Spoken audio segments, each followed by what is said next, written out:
Huge disclaimer before we start this video. I have worked with Mega directly in the past, but I am not sharing any confidential information today. Instead, I'm laying out a comprehensive timeline of the last 5 years, how we got to this point and how we might be able to move forward.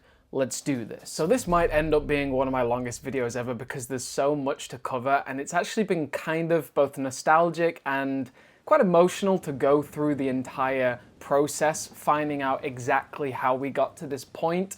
If you didn't know, Halo Mega has not had a new release or announcement for about a year, and it's not looking good, but there are some promising signs on the horizon. So this is technically part 2. If you want to check out part 1, look at yesterday's video where I break down what is happening to Halo in general right now, the issues and how we've got here, and what I think are some positive moves going forward. There's a lot of reasons to be cautiously optimistic about the future of Halo at large, and the future of Halo is obviously the future of Halo Mega, and in some ways Mega Bloks, Mega Construx at large, and we are going to talk about it in the most depth I have ever talked about really any topic. This is a lot, and we're going to break it down bit by bit. I'm just going to have sprawling thoughts, just keep with me. But again, no confidential information will be shared today. I am literally just pulling stuff off the internet.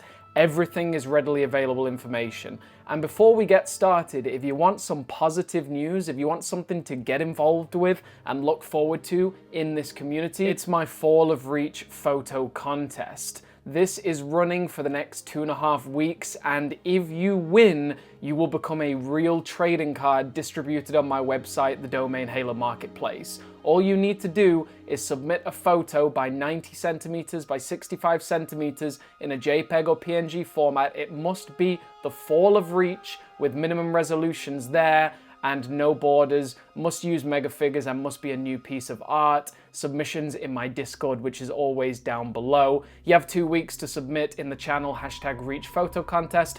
It's super easy to do. Pick up a camera, make a Reach style photo, and by September 5th, if you've submitted, we'll be judging on September 7th, and then I'll be making these into actual trading cards, which you can pre-order on my website right now. Like, I only need about 5 more pre-orders to cover my costs, and then everything else I'm doing to cost. So I don't want to make any money on this project. The more pre-orders that I get, the more badass like borders and glossy finishes, maybe holographic patterns for chase variants I can make. So get your pre-orders in right now at the domain Halo Marketplace. So let's talk about this absolute crazy situation. I mean, I've been making Halo Mega videos for 13 years, and I've been in the community for 15 years since the project, the product's launched, pretty much 16 years. I've run events, I've gone to every major event, I've worked with the companies, I've worked with Microsoft. It's been a crazy ride, and a lot has happened to get us to this point. So let's start with I mean, it's a lot of bad, right? I guess context-wise, to understand the company and to understand how you got to a point where they're not releasing any products, you have to look at the negatives. You have to look at what's not worked. And with every success for a toy company, there will also be failures. With every rise, there is an inevitable fall. And you have an issue systematically with building brick products that are IP based, because if the IP is not doing well, the product line will not do well. So let's have a quick look. Let's go down memory lane. It's kind of crazy to lay it all out, but we start with 2020, because 2020, it's a strange year. It's a crazy year for most. It was the most views I've consistently had on my YouTube channel because everyone was at home. But it was a hard time for employers. It was a hard time for companies. It was a hard time for, even, I remember reading posts back on the old Mega Bloks forum that confirmed that, Mega Bloks couldn't even go to factories to inspect the products. So there was a huge, there were just systematic issues everywhere for every toy company. It was a real nightmare in 2020. And unfortunately, beginning of 2020, Mega Bloks did lay off a huge amount of employees. This was, it was hinted to a year, maybe 2 years earlier. It was the closure of their factories. If you know anything about Mega Bloks history, they used to have factories in Montreal. They used to produce all their toys in Montreal. And for me, that is a net positive.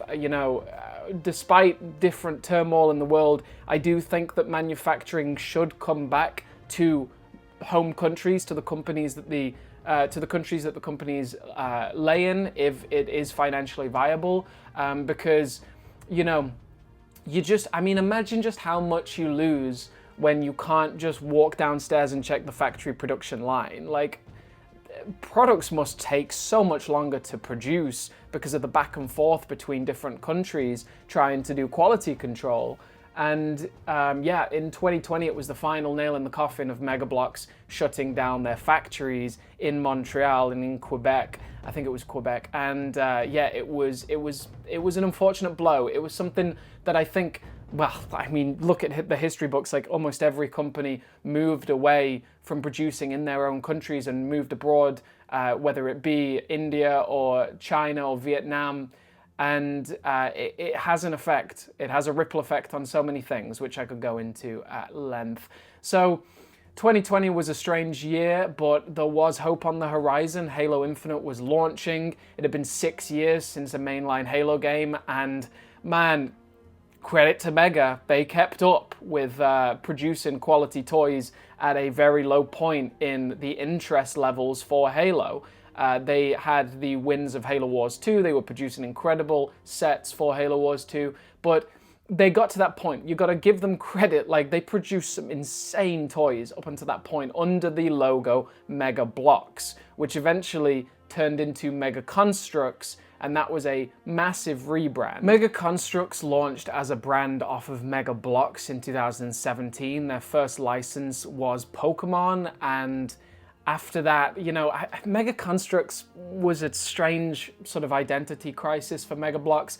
I think the core issue was that Mega Bloks was being too directly associated with baby building blocks, with preschool blocks, and they wanted some more adult themes, particularly with Halo. And 2017, Halo had been around with Mega Bloks since 2009, but they went into Mega Construx in 2017. And then 5 years later, Mega Construx was rebranded to Mega, but we're getting a little ahead of ourselves here. So in 2017, Mega Construx was the king of, adult building bricks in the Mattel arm. It had varying success. I think a lot of people struggled with Mega Construx. I still can't even pronounce it that well. And it just didn't have the buying power, which I think they really struggled with for a long time. But, Halo Infinite was on the horizon, right? 2020, we know how that story went. Microsoft delayed Halo Infinite to 2021.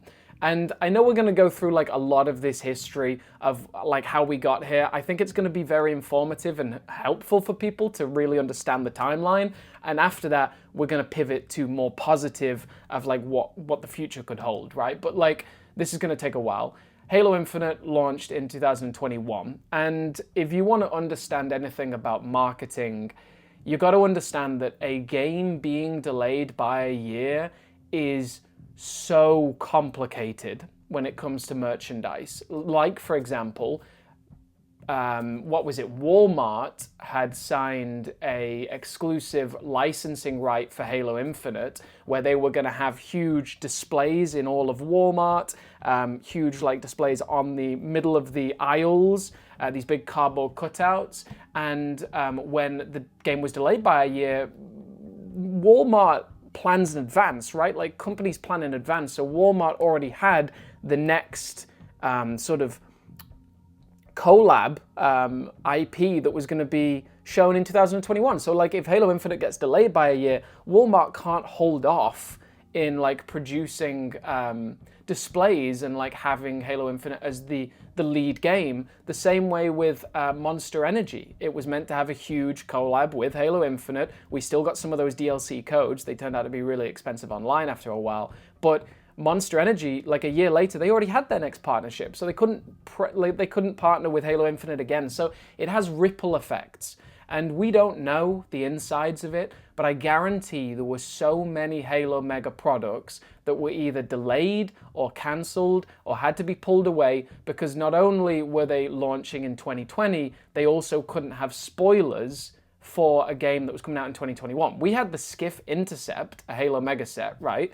And that launched in 2020, and this was a year before the game came out, and it had a vehicle that never even made it into the game. It's like, these things have huge ripple effects, and you could also see that with Halo Heroes Series 12, because that was the first premier Halo Infinite line. It came out in 2020 before the game had even launched, and it was a bit of a mess. Like, it clearly, to me, that's not a premier initial launch Halo Infinite line. Like, that's a line that got cut back dramatically. And then you see that with Series 13. You see that with, there's a cancelled weapon mold. You know, the weapon is in the AI model. There's a cancelled weapon mold. It made it out the factories, and it's in some collectors' hands. But it was probably going to launch with this Master Chief, but the weapon was a secret up until 2021 when the game launched. This is Demarcation Media's review from January 2021. So it was only in Series 13, no, that's April 2021, so still Series 13 was before the game launched. And they probably had to change the names of these characters from like Chaklock and Brutus to just Elite Warlord and Brute Chieftain, because the game still wasn't out. So then Series 14, June 2021, is that right? Gosh, the timeline is so tight. So it's like, Halo Infinite launched in October of 2021, so there were so many toys out before the game even launched, and that had to have had an effect on Mega. 2022 comes along, and Mega Construx rebrands to Mega, because I think Mega Construx wasn't having enough pull, and they wanted to rebrand. So that already throws a ton of extra mess into the mix, extra resources, financing, marketing and promotion, and Mega, it never really had any kind of pull. Like, if you type in Mega, actually, it's probably not very good because, well, see, the first two results, 3, 4, 5, 6, 7, nothing on the first page. Nothing on the first page shows the construction toys. You have to go down to Mega Bloks, and it's not even Mega, it's Mega Bloks, on a About Mattel page, and then it's just Reddit. So like, there's no SEO, there's no search engine optimization for Mega. So that was a blow as well. But 2022 came swinging, right? 2020 and 2021, it had been mostly, I think, only Halo Infinite sets, which was challenging because the end of 2021 was when the game launched. So we were so deep into Halo Infinite sets, we'd had so many Master Chief molds, and it hadn't even launched yet. But 2022 came along, and it was a goated release, but they did a really clever thing, Mega. They did a difference. They had Halo Infinite sets, and they had Halo Universe sets. Halo Universe being from the back catalogue, right? So you got Johnson in an elephant, you've got the Arbiter's Quest, an insanely iconic set. You've got Halo Heroes, like that is a goated release with the haunted helmet. And then you've got, here's where the issue lies, right? If I look at memorable sets from 2022, right? If I think back to memorable sets from 2022, and this is all going to lead back around in this beautiful package, just bear with me. If I look at sets from 2022, the memorable sets to me are ODST Hive Exterminator, Arbiter's Quest, that Halo Heroes series, 15 or 16, and Falcon Sweep, and Red Team Charge. It is not the Gun Goose Gambit from Halo Infinite. The Banished Garrison Pack, yeah, I do enjoy that one, but it is not that Scorpion. It's not the Banished Phantom. I don't even remember that Scorpion's name. It's not these helmets. Halo Infinite launched in a terrible state. It launched with almost no game modes. It launched with a broken slip space engine, which I covered a lot in yesterday's episode, and it launched with no path forward, and it was microtransactioned, and it got dropped pretty quickly by fans because it was not what people wanted, and the campaign got forgotten about almost instantly, even though it's an insanely good campaign. And you're suddenly in a position as Mega where you're trying to plan for the future, but Halo Mega it's in a weird spot because Halo Infinite is not selling well. The player base is dropping off a cliff because suddenly the seasonal updates are 6 to 8 months apart. And you're launching the Halo Universe line, which by all metrics I think did sell really well. The ODST Hive Exterminator and Red Team Charge was sold out at Walmart all throughout the year. But it's just broken. It's like, it's fractured and it doesn't work well enough. But then we're rolling around to Mattel Creations, right? September of 2022. Mattel Creations is the new premier online space for Mattel products, right? And it's meant to be this like new, it's this new platform where there's like exclusives and a membership program and, you know, it's bespoke, it's adult themed. It's, to be honest, this is what I'd be doing if I was a toy company. This is exactly what I'd be doing. It's great. But you may notice that there's pretty much no reference to Mega whatsoever. Even if you go to brands, ooh, Mega is not even there, which is tough to see. No reference of them at all. So there was back then, and Mattel Creations wanted to do something special. They announced that September 2022 was going to be the launch of the Banished Phantom, and it was going to come first on Mattel Creations. And I had a lot of people back then, a lot of fans, a lot of people in the community coming to me and saying, hey, is Mattel Creations a viable website to buy off of? I've never heard of it. Like, is it a legit website? I'm like, dog, it's them. It's as legit as you can come. It's from the company. But people didn't trust it yet. They didn't know about it. And it's hard to build brand reputation, you know, brand loyalty. And the issue was the Banished Phantom did not end up shipping on Mattel Creations first. A lot of people put pre-orders in. It was the premier Halo product. And then it released first on Amazon. And I don't know why. But it was definitely delayed on Mattel Creations, and it just, I think it hurt customer reputation out of the gate. I think it's well documented that it did. So that was an issue. And then coming into 2023, you know, 2022 is stacked beyond belief, and then we go into 2023 and it's pretty bare bones. And the Mongoose Outriders was basically cancelled / delayed to the point that it only ever released in Australia and the UK about a year and a half later. And these two packs were goated. I love the Decisive Engagement and Bizarre Battlegrounds. But this Hornet, I've never said this before out loud, but I'm going to say it now. This Hornet is not the one. Like, let's just talk about buying power. Let's talk about being Mega or being Mattel Creations. If you're any company, right? If you are any company, every season you have to convince retailers to take your product. You have to, either there's a presentation. You know, I used to go to the Mega head office when they used to have one, the Mega Bloks head office in the UK. And they had this presentation room where they would bring Toys R Us and retailers every season, and they would premiere their new products. And they would take orders, basically. And you got to convince a retailer to pick this product up. It's a character that is completely unknown. A Hornet has not been in the Halo game since Halo 3, I think. And this ODST, while badass, Halo ODSTs haven't been in the game since Halo Reach. So it's a really hard sell, I think. I wouldn't be surprised if people didn't buy this. I wouldn't be surprised if like the average Joe in a supermarket saw this and is like, I don't know what this is. And I get that. And then the drop pods, the Alpha 9 drop pods were meant to be in that range and they got cancelled. Pretty much. They got delayed and then basically cancelled. And we'll get to that in a second. So 2023 was struggling, and we got Universe Series 3 and Halo Heroes Series 18, which may very well be the last ever Halo Heroes series and Blind Bag series. And they've been selling very well. Apparently they're still consistently selling in Fred Meyer's or Kroger. The marketing push for these was gone at this point by the time these released. We're going to talk about this quickly. I know there's a lot of this, but like let's just keep on going. We're 20 minutes in.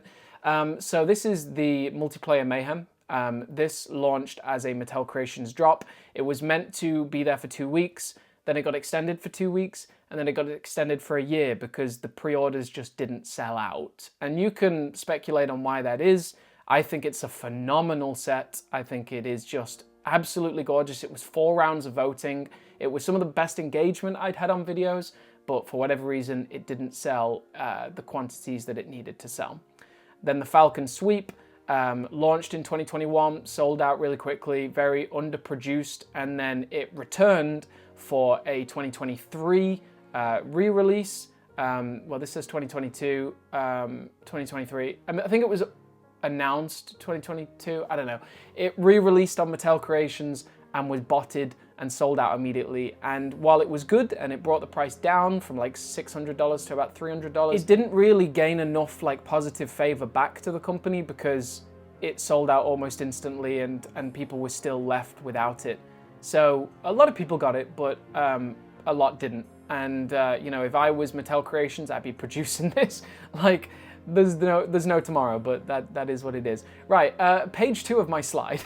So we're going through the history, right? We're understanding how we got here, right? Part 1 is how we got here. Part 2 is a way forward. So how we got here is a long road, and it's honestly been pretty cool to me to see it mapped out and to understand it a little better. So we're starting to slow down. We've had issues with the Falcon Sweep, multiplayer mayhem, things I don't think are selling as well, and it's scaled down dramatically. October 2023, a member of Mega directly, a team member, confirmed that the ODST drop pods stores just didn't buy them, and that's why they were pretty much cancelled. Stores just didn't buy them, and again, I kind of get it because Halo just has no buying power at this point. We should be 3 years into Halo Infinite. We're actually 2 because of the delay, but seasons, we've got like 2.5 seasons so far, something like that. I think by like winter 2023, we're into like the winter update and we've got like 3 seasons in 2 years. It was so rough. Fan loyalty was at a low for Halo, and it just wasn't playing. So Mega made one last gamble, whether or not it was their choice or an idea by Microsoft, I don't know, but they launched Halo the series. The FleetCom Mongoose, FleetCom Warthog, and Renegade Banshee. And I respect and understand why they did it, but, you know, they launched this January 2024, and by July 2024, the second season had been cancelled. The second season had come out about 2 months after the sets came out, but it was at a point where like even season 1 was not well received and season 2 wasn't either, and the show was cancelled. We understand how we got here, right? We know for a fact from many different posts on different social medias that Mega can take about like on average 2 years from concept to development of a toy. So by that logic, the FleetCom sets, the Halo series sets, were probably in initial production stage or like initial development stage as season 1, even before season 1 launched. So when season 2 launched, their gamble was either going to pay off or it wasn't, and unfortunately, I don't think it did. Fast forward a few months to April 2024, last year, Mega Brands laid off 60 workers, which for me personally, from going to the Mega office a year prior to this, that's a lot of people. And that's a huge, huge blow to not only morale for a company, but also the ability to be able to produce toys. Like, people have to, like, if you lay off 60 employees, all the other employees have to absorb parts of that job. Layoffs were part of a larger cost-cutting initiative by Mattel, which also included the closure of the Montreal factory. The company aimed to streamline its operations in cost savings, and the loss of 580 employees across Mattel, and a requirement to refund $18 million in government funding. So that was a really, really, really tough blow. And I think all of this is like so important to understand how tight the timeline is over 3 or 4 years, and why all of this, in my opinion, has just been the perfect storm that needs a reset that is possible, so bear with me. May 2024, Mega Unboxed is shut down. I was public about this, publicly frustrated. You can see the anxiety in my eyes.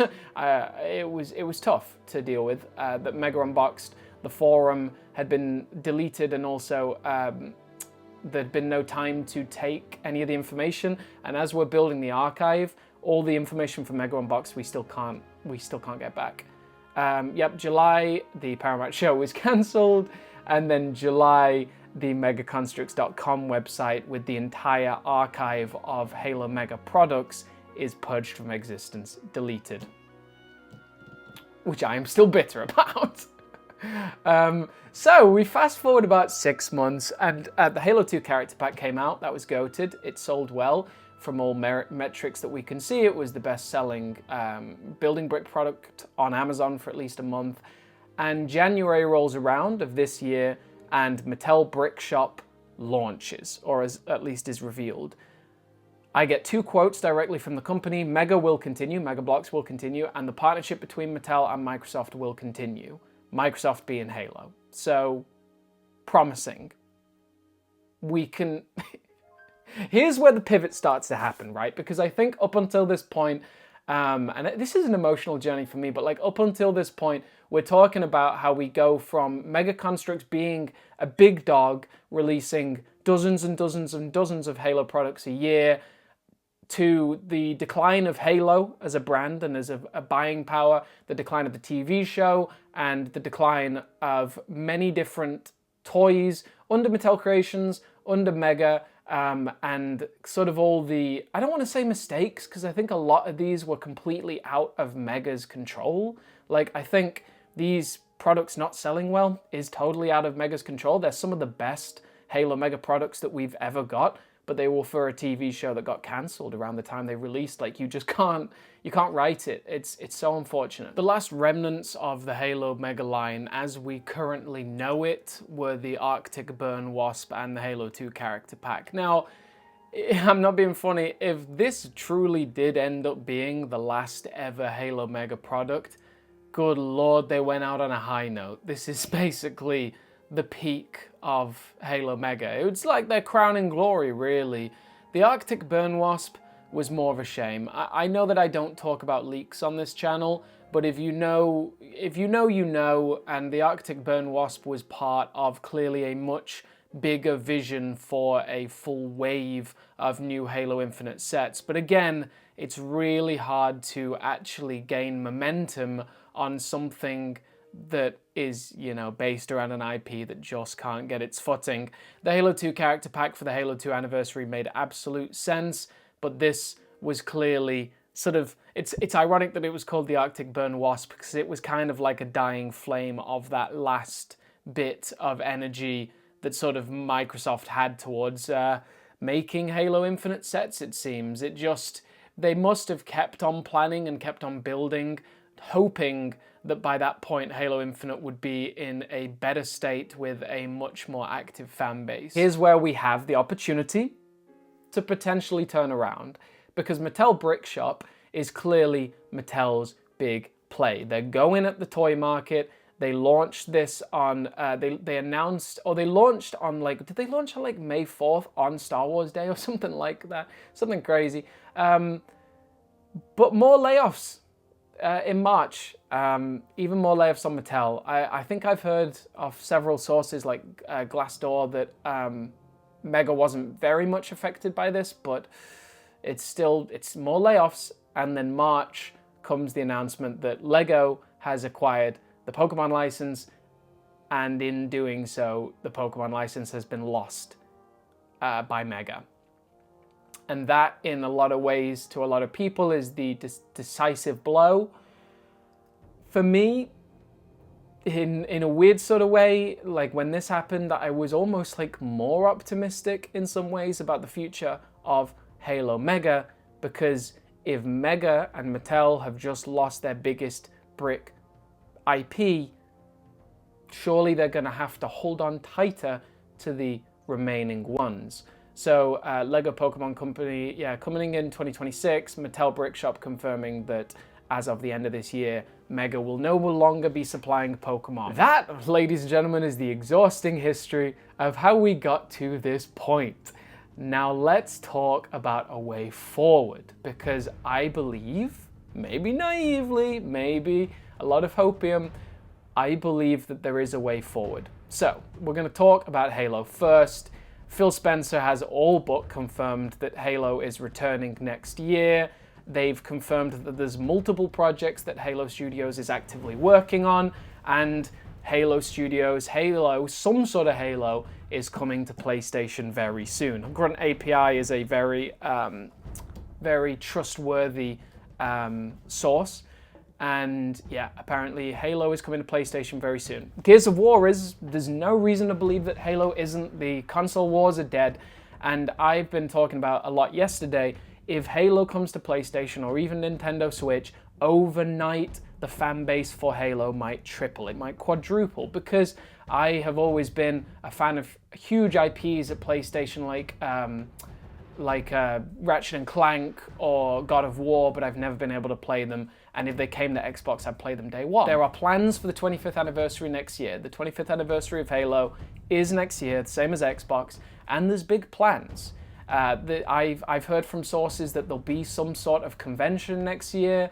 There's not going to be a Halo Championship Series next year, maybe because Microsoft, and this is purely speculative, but maybe Microsoft and Halo are planning an event next year and they don't want an esports event side by side. They want to focus on a big Halo Fest, a Halo Comic-Con, a Halo Outpost Discovery kind of deal to celebrate the 25th anniversary of Halo. And that is, you know, a big deal. Halo is ramping up their marketing. The Halo Helldivers crossover just came, or is coming at the end of this week. There's a Fortnite Halo crossover. There's Halo merchandise up the wazoo launching at the minute. Not Mega, unfortunately, but it might be coming. They demoed the Halo Studios new build. Like, you don't show this footage unless we're getting a Combat Evolved remake or remaster next year. Halo Infinite has been having a really good run of content recently and has clearly been like amping up the amount of resources they're spending on the the Halo Infinite experience. We're getting a freaking Gravemind mask in October. There's a lot of reasons to be excited to be a Halo fan right now. And they're building something. They're building forward. I think it's pretty clear from this that a lot of the issue here, a lot of the reason that this didn't work is because Halo has just not had any buying power. They ramped up, they relaunched, they did a huge push for Halo Infinite Mega Construx back in 2020, like a huge amount. It was a really goated line. You've got the Pelican Inbound. Yeah, look at that. I mean, a spectacular set. You got Pelican Inbound, you got all the armory packs, you got Halo Heroes, you got Master Chief versus Brute Warrior, you've got the Platoon pack, you've got Mongoose Recon Getaway, you've got Warthog Rally. Like, there was so many. You've got the bespoke stuff, you've got San Diego Comic-Con getting an exclusive. Like, 2020 was a year for Halo Mega, but the game didn't even launch, man. Like, you can't, look at me there. Oh, those wild flow. Look at that flow, man. Look at those locks. And my girlfriend would never let me grow that back again. Oh, that's actually a great video where I get attacked by the... Do you remember back in the day where, like, this is nostalgic, I'm in Hong Kong. Do you remember back in the day where I used to, like, there was a running bit where I used to get, like, attacked by packages? Only the true OGs remember. What a thumbnail. Yeah, so I'm getting distracted, but like Halo Infinite was a goated line. But it, like, we got this set and there wasn't even a game out and there was a Locke's helmet on Hyperius. Like, nothing made sense. And it wasn't the time to launch a product line, but next year might be. That's what I'm saying. Like, yeah, next year might be. We're building plans for 25th anniversary. It might come to PlayStation. Our fan base might just balloon in size. Mattel Brickshop is making big plays. They're not messing around. They've gained 35k followers since like January. Like, say what you will, right? This product line is beautiful. It's gorgeous. It's got metal pieces. It's iconic. And in my opinion, like, Mattel might be going for that. Like, the thing with Mattel Brickshop is they launched, like, they can't launch everything at once, right? They launched a Hot Wheels collab, and they're also not going to launch a Halo collab right now if they were going to do that, because there's no new Halo game yet. yet. I'm getting excited, but it's like, I don't want to build up anticipation for something that might not happen. I don't want to build people's expectations up, but I also want people to be able to hope a little bit and to look forward positively, a little bit cautiously optimistic, because Mattel Brickshop launched with Hot Wheels. The other really interesting piece of information is Mattel has won the license for DC next year. And DC is making a huge comeback with their film studio. Lego has a huge lineup of leaks and new news for like Star Wars next year and a couple of other lines, but nothing for nothing for DC. Lego has no DC leaks or lineups or anything revealed for next year. Mattel's won the license, so surely brick-based DC products will go to Mattel Brickshop next year. That's just a rumor. That's a hunch, but I think it's a pretty good hunch, and maybe we'll see more coming soon. But with Lego acquiring the Pokemon license, which, hot take, they're not going to do a good job with. Mega, whatever you want to say about them, they did a stellar job with Pokemon. I mean, like, I know people wanted like certain sets they never got, but the quality of the products, the color, the wide variety of colors, and look at this brick. Like, this brick tail looks gross, man. Like, it's not good. So Lego's got Pokemon. Mattel, I think, are gonna push harder than ever to acquire whatever licenses they can, and maybe they have DC for next year, and maybe they're gonna make a push with Halo, because if you know anything about Microsoft, they love a good anniversary. This is the 10-year anniversary of Halo.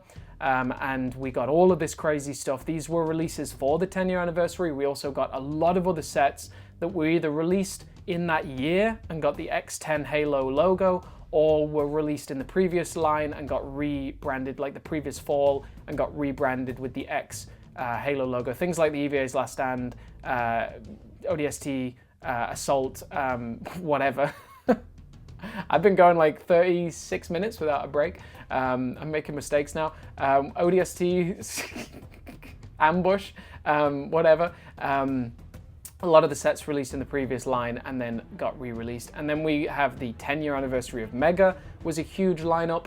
And for the 20-year anniversary of Halo Mega, no, for the 20-year anniversary of Halo Combat Evolved, we got the Halo Character Pack.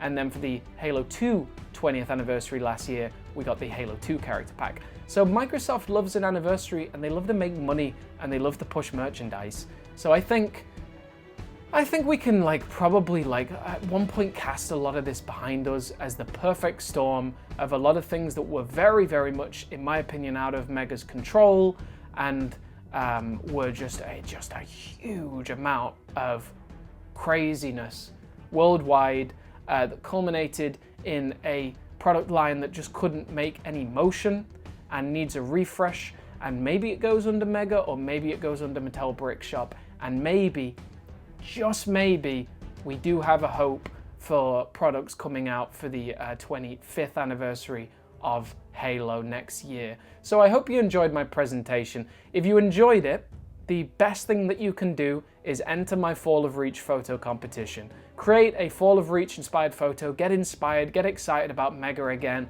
and submit by the end of, by September 5th. And if you want to help me out even further, you can pre-order it on the domain Halo Marketplace. It's going to come in a lot of really fun packaging, and I'm not going to be making any money on this. I'm just doing it for the love of the game, and hopefully you can pre-order and help me produce even better quality stuff. So hope you enjoyed. Shout out to you all. This was a mammoth video, but it was something that I've wanted to make for a long time, and I think it's great to really lay everything out, understand the timeline, and look how we got here and how we might be able to move forward.